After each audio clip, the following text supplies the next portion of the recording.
Your brain is lying to you right now. Every fear, every worry, every moment you spend replaying conversations that don't matter. Your mind is running a program written by someone else. But 2,000 years ago, a slave in chains discovered something neuroscience is only now proving. He learned to rewrite the code. His name was Epictetus, and what he found in that prison cell is about to change everything you think you know about your own mind. Most people live their entire lives as prisoners, not in cells, not behind bars, but trapped inside their own heads. You know the feeling. You're lying in bed at 2 a.m. Your mind won't shut off. Tomorrow's meeting, last week's argument, the text message you shouldn't have sent. Your brain is hijacked, spinning, out of control. And here's what nobody tells you. This isn't normal. This isn't how your brain is supposed to work. The ancient Stoics understood something modern neuroscience is only now confirming. Your brain is plastic, moldable, reprogrammable. And for the next 50 minutes, I'm going to show you exactly how Stoicism rewires the neural pathways in your brain. This isn't philosophy. This is neuroscience dressed in ancient wisdom. By the end of this, you'll understand why Marcus Aurelius, the most powerful man in the world, spent every morning reprogramming his mind. Why Navy SEALs study Stoic texts before deployment. Why the most successful people in America practice these mental techniques without even knowing they're Stoic. Because they work. Not because they're old, not because they sound wise, but because they literally change your brain structure. Let me show you how. You wake up. Check your phone. 47 notifications. Your boss wants results. Your partner wants attention. Your bank account wants more zeros. Social media wants your soul. And somewhere in all that noise, you disappeared. This is the American reality. Hustle culture, comparison addiction, the pressure to perform, produce, provide. You're not tired because you work too hard. You're tired because your brain never stops working. Let me tell you about someone. We'll call him Marcus. Not the emperor, just a guy. Marcus is 34, works in tech. Good job, good salary, good life on paper. But every Sunday night, his chest tightens. Sunday scaries, they call it. Like his body knows the week is coming before his mind accepts it. He scrolls through LinkedIn. Everyone's winning except him. Promotions, launches, success stories. He closes the app, opens Instagram. Same story, different filter. His girlfriend asks what's wrong. Nothing, he says. But inside, Marcus is drowning. Does that sound familiar? Here's what's happening in Marcus's brain. His amygdala, the fear center, is overactive, constantly scanning for threats. His prefrontal cortex, the rational part, is overwhelmed. Decision fatigue has set in. His brain is running on a 2,000-year-old operating system designed for predators and scarcity. But his life is filled with emails and expectations. The hardware doesn't match the software. And that gap? That's where anxiety lives. Now imagine this. What if you could train your brain to treat a job loss the same way it treats missing a bus? What if rejection felt like rain, just weather, just passing through? What if you could watch your thoughts like clouds, observing them without drowning in them? The Stoics didn't just philosophize about this. They built mental training systems that physically restructure your brain. And modern neuroscience has the brain scans to prove it. Ask yourself this question. What would your life look like if your mind was unshakable? Not emotionless, not cold, but calm, focused, free. That's not a fantasy. That's what we're building here. It's 1995. Jim Stockdale is standing in front of a room of business executives. 20 years earlier, he was a prisoner of war in Vietnam, tortured, isolated, broken bones and broken men all around him. He spent 7 years in that hell. Someone asks him, "How did you survive?" Stockdale doesn't hesitate. I never lost faith, but I also never confused faith with fantasy. I accepted reality exactly as it was. He calls it the Stockdale paradox. Face reality, never lose hope. But here's what he doesn't say in that room. What he was really doing in that cell was practicing the dichotomy of control, the foundational Stoic practice that literally rewires your prefrontal cortex. Epictetus said it simply: some things are up to us, some things are not up to us. Your effort, up to you. The outcome, not up to you. Your character, up to you. Other people's opinions, not up to you. Your response, up to you. The economy, the weather, the past, not up to you. Sounds simple, almost too simple. But here's what happens in your brain when you practice this distinction. Your prefrontal cortex, the CEO of your brain, starts building new neural pathways. Every time you release control over things you can't control, you're strengthening the regulatory circuits that manage emotional responses. It's like lifting weights, but for your mind. Let me show you how this works in real life. You send an important email, a job application, a message to someone you care about. Old brain, refresh, check, refresh, check. What if they don't respond? What if I said the wrong thing? What if... Stoic brain, I controlled my effort. I wrote my best message. The response is not in my control. My worry changes nothing. Back to what I can control. See the difference? One pathway leads to anxiety, cortisol flooding your system, sleep disruption, decision paralysis. The other pathway leads to peace, immediate release, mental freedom. You're not suppressing emotion. You're redirecting cognitive resources towards productive action. Neuroscientist Dr. Richard Davidson at the University of Wisconsin found something remarkable. His research shows that when people practice catching and rewriting automatic narratives, they strengthen the connections between the prefrontal cortex and the amygdala. Your rational brain gets better at regulating your emotional brain. The more you practice, the faster the pathway, the stronger the connection. Eventually, the gap between trigger and reaction becomes wide enough to live in. There's a quarterback in the NFL. We'll keep him anonymous. 2 years ago, he threw 3 interceptions in a championship game, cost his team everything. Social media destroyed him. Commentators called him a choker. His confidence shattered. Old narrative, I'm not clutch. I fail when it matters. I don't belong here. Then he hired a sports psychologist who taught him Stoic reframing. New narrative? I threw 3 bad passes. That happened. It's data. What can I learn? Where can I improve? What's in my control now? The next season? MVP. Not because his arm got better, because his brain did. Between stimulus and response, there is a space. In that space is your power to choose your response. In your response lies your growth and your freedom. Stop the video for a second. I want you to think about something. What's the story you're telling yourself right now about your life, your potential, your worth? Is it true? Or is it just the narrative your brain selected from a menu you didn't write? Here's the truth nobody tells you. You're not stuck with that story. You never were. Let's keep going. Steve Jobs is standing on a stage at Stanford, 2005. He's just recovered from pancreatic cancer. He's thin, mortal, real. He says something that stops the entire audience cold. Remembering that I'll be dead soon is the most important tool I've ever encountered to help me make the big choices in life. He's describing memento mori. Remember you must die.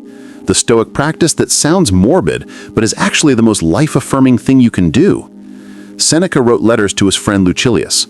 One line stands out: let us prepare our minds as if we'd come to the very end of life. Let us postpone nothing. The Stoics practiced negative visualization, imagining loss, imagining death, imagining the worst. Not to be pessimistic, but to be present, to strip away the illusion that you have infinite time, because that illusion is killing your life right now. Here's what happens neurologically when you practice memento mori. Your brain has something called temporal discounting. You value immediate rewards over future consequences. It's why you scroll instead of read, snack instead of meal prep, watch instead of create. But when you regularly contemplate mortality, you activate the anterior cingulate cortex. This region helps you make decisions aligned with long-term values rather than short-term impulses. You're literally training your brain to see the bigger picture. Dr. Laura Carstensen at Stanford found that when people are reminded of mortality, they prioritize meaningful relationships and purposeful activities. They stop wasting time. Not someday, right now. Ask yourself this question. If you had 6 months to live, what would you stop doing? Stop scrolling? Stop complaining? Stop staying in that dead-end job? Stop avoiding that difficult conversation? Now here's the real question. Why are you waiting? You don't need a cancer diagnosis to live like your time matters. Every Stoic started their day with this thought: I may not see tomorrow. Not to be morbid, but to be awake. There's a teacher in Chicago, 52 years old, divorced, stuck. She spent 20 years saying, someday I'll write that book. Then her sister died, suddenly, heart attack at 49. Something broke open in her. She quit her job, moved to a smaller apartment, and wrote every day for a year. The book got published, changed lives. She told me, I thought I was living, but I was just existing. Death woke me up. You don't need death to wake you up. You need practice. Every morning, imagine this is your last day. How would you show up? What would you say? What would matter? Then, live that way. You could leave life right now. Let that determine what you do and say and think. It's fight week. UFC 229. Conor McGregor versus Khabib Nurmagomedov. The biggest fight in MMA history. Khabib is in this hotel room. His coach asks him, "Are you nervous?" Khabib looks at him calmly. "I already lost this fight 1,000 times in my head. I've been submitted, knocked out, humiliated. I've seen it all." His coach is confused. Khabib continues, "So now, nothing can surprise me. I'm free." He wins by submission, 4th round. What Khabib was doing is called premeditatio malorum, the premeditation of evils, the Stoic practice of imagining everything that could go wrong. Seneca advised his students, "Let us prepare our minds as if we'd considered both good and bad fortune beforehand." This isn't pessimism, it's preparation. Your brain fears the unknown, the unexpected, the unplanned. But when you mentally rehearse disaster, you rob it of its power. You're not inviting negativity, you're eliminating surprise. Here's what's happening in your brain. When you practice negative visualization, you're engaging in exposure therapy at a cognitive level. Your amygdala, the fear center, fires when it detects threats, but repeated exposure to imagined threats without actual danger teaches your brain this isn't life and death. Your amygdala calms down, your baseline anxiety drops. You're building stress inoculation. Dr. Martin Seligman, the father of positive psychology, found that people who regularly imagine worst-case scenarios are more resilient when bad things actually happen. They don't catastrophize, they don't freeze, they adapt, because they already rehearsed this movie. You're about to give a presentation. Your brain is freaking out. Old approach? Don't think about it. You'll be fine. Positive vibes only. Stoic approach? Okay, what's the worst that happens? I freeze, I forget my words, people judge me, I look foolish. And then what? Life continues. I learn, I improve, the sun still rises. Notice what just happened there? You didn't avoid the fear, you walked through it. And on the other side, the fear got smaller. There's a woman in Texas, single mother, 2 kids. She's terrified of losing her job. Economy's unstable, bills are piling up. Viktor Frankl is in Auschwitz, 1944. Everything has been taken from him. Family, freedom, future. He's standing in line, freezing, starving, broken. The man next to him collapses. Guards are watching. Helping means punishment. maybe death. Frankl bends down anyway, lifts the man, shares his bread. Later, someone asks him, "Why risk your life for a stranger?" Frankl says, "Because that's the moment I chose who I would be. Not them, me." People think Stoics are emotionless, cold, robotic. They're completely wrong. Marcus Aurelius wrote, "What's bad for the hive is bad for the bee." Stoicism teaches you to feel less disturbance from things outside your control, but it teaches you to feel more compassion for the people around you. Less anxiety, more empathy. Dr. Richard Davidson's research on compassion is revolutionary. When people practice compassion meditation, their brains show increased connectivity between the prefrontal cortex and the limbic system. Translation: your rational mind and emotional mind work together better. You don't suppress emotion, you integrate it.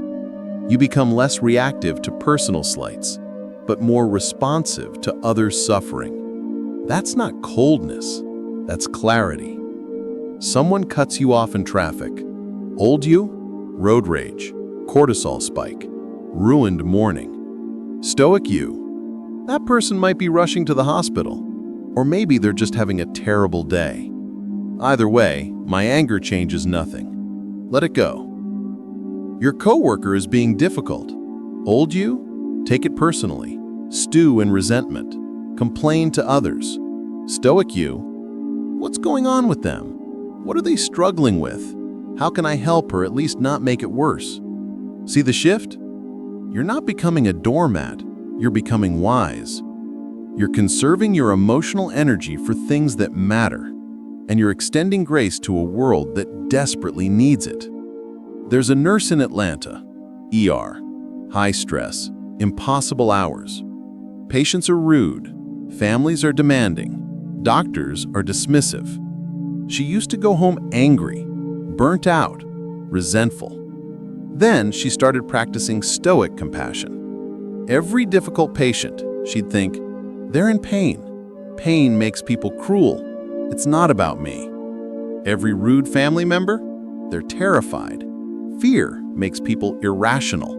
I can be the calm. Her stress didn't disappear, but her suffering did, because she stopped taking everything personally. She became a witness to pain instead of a victim of it. When someone hurts you, ask, what are they struggling with that made them act this way? Not to excuse bad behavior, but to understand it. Understanding doesn't mean acceptance, it means freedom, because you're no longer controlled by their actions. Studies show that people who regularly help others have lower cortisol levels, better immune function, longer lifespans. Helping others literally heals your brain. Seneca wrote, "Wherever there is a human being, there is an opportunity for kindness." This isn't philosophy, it's survival strategy. Be kind, for everyone you meet is fighting a battle you know nothing about. There's a journal in Vienna, locked in a vault. It was written by Marcus Aurelius, Roman emperor, most powerful man alive. But when you read it, you don't see confidence, you see struggle. When you wake up, tell yourself, today I will meet meddling, ungrateful, violent people. He's reminding himself every single day. Not because he's weak, because the practice matters. Because your brain forgets, defaults to old patterns, returns to autopilot, unless you reprogram it daily. All the Stoics practiced morning rituals. Not for Instagram, not for productivity, but because they understood something neuroscience now confirms. Your brain is most plastic in the morning, most receptive to reprogramming. The first thoughts you think set your entire day's neural pathway. Dr. Andrew Huberman at Stanford explains, the first 2 hours after waking, your brain releases high levels of cortisol and dopamine. This creates a neurochemical state perfect for learning and habit formation. Whatever you practice in those first hours gets encoded deeper. If you scroll social media, you're training distraction. If you practice Stoicism, you're training wisdom. Here's a morning practice that changes everything. 5 minutes, write down 3 things in your control today. 5 minutes, visualize one obstacle you might face. Rehearse your response. 5 minutes, read one Stoic passage, not to memorize, to internalize. That's 15 minutes, less than your morning scroll time. But the neurological impact? Massive. There's a veteran in Colorado. PTSD, nightmares, anxiety attacks. Traditional therapy helped, but not enough. Then he started a Stoic morning practice. Every day, what can I control? My breath, my actions, my values. 6 months later, his therapist ran tests. His amygdala reactivity had decreased by 40%. Not from medication, from practice. The Stoics also practiced evening reflection. Seneca wrote, "Before sleep, review your day. What did I do well? What could I have done better? What did I learn?" This isn't guilt, it's growth. Your brain consolidates memories during sleep. The last thoughts you have before sleeping get processed deeper. If you end your day reviewing Stoic principles, you're literally programming your subconscious. Morning, set your mind. Evening, assess your mind. Daily, build your mind. This isn't optional. This is the work. People who practice Stoic morning and evening rituals report 30% reduction in anxiety symptoms, better emotional regulation, improved decision-making, stronger relationships. More meaning, more purpose, more peace. Not because life got easier, but because they got stronger. We are what we repeatedly do. Excellence, then, is not an act, but a habit. There's a CEO in Silicon Valley, built a billion-dollar company. On paper, he has everything: success, money, recognition. But inside, empty. He tells his therapist, "I want everything, but I feel like I lost myself." His therapist asks, "Who did you become to get here?" The CEO thinks, then realizes he became someone else, someone harder, colder, more calculating. He sacrificed his values at the altar of achievement. That's the trap most people fall into. They think success is the goal. The Stoics knew better. Character is the goal. Success is just the byproduct. Epictetus was blunt. Don't explain your philosophy, embody it. Your reputation is what other people think you are. Your character is what you are when nobody's watching. One is public, the other is private. One is fragile, the other is unshakable. Here's what happens in your brain when you prioritize character over reputation. Your ventral medial prefrontal cortex, the region responsible for self-referential processing, becomes more aligned with your values. You stop asking, "What will people think?" You start asking, "Who am I becoming?" That shift changes everything. You're in a meeting. Someone takes credit for your idea. Old response? Anger, resentment, political maneuvering, revenge planning. Stoic response? Does this violate my principles? No. It reveals their character, not mine. I'll continue doing good work. Truth has a way of surfacing. You're offered a shortcut. Cheat on your taxes, lie to a client, cut a corner nobody will notice. Old response? Everyone does it. I'd be stupid not to. Stoic response? What would this make me? Is this who I want to be? The external gain isn't worth the internal loss. See the difference? One person is controlled by circumstances. The other controls themselves. There's a lawyer in Boston, criminal defense. He's offered a huge case, high profile, national media attention, could make his career. But there's a problem. He knows the client is guilty, really guilty, dangerous. His partners pressure him. It's your job to defend. Take the case. He thinks about it for 3 days, then declines. His partners are furious. You just threw away your career. He responds, "No, I just saved it." I won't become the kind of lawyer who defends anyone for the right price. That's not who I am. 2 years later, another case comes. Different, ethical, important.